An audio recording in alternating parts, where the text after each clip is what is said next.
Brandon George almost had an interception against Bailey Zappi. Then later in the game, he had an interception that was 7-on-7. He almost had the interception. Then in team, he had the actual interception of Bailey Zappi. It was a really good one. The way he drew back into coverage and he was waiting for him and intercept that pass. There was another one during 7-on-7 where Brandon George ripped the football out.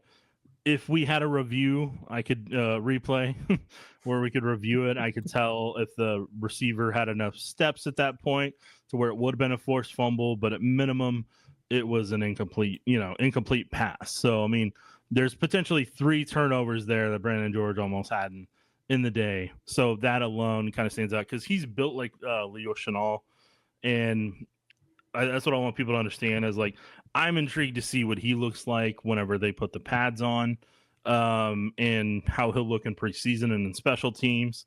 And then that I think he's got a really good inside track to maybe be on the 53, depending on how he does special teams wise. I think him and Jeffrey Bassa, and then we'll see what potentially Cam Jones and some of those other guys can maybe do in the linebacker group, and if any of them can.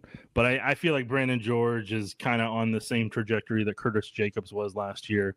The Chiefs tried to sneak him on their practice squad. The Patriots snatched him up immediately, and I think the Chiefs kind of do wish they probably had Curtis Jacobs this year if they could have had that opportunity.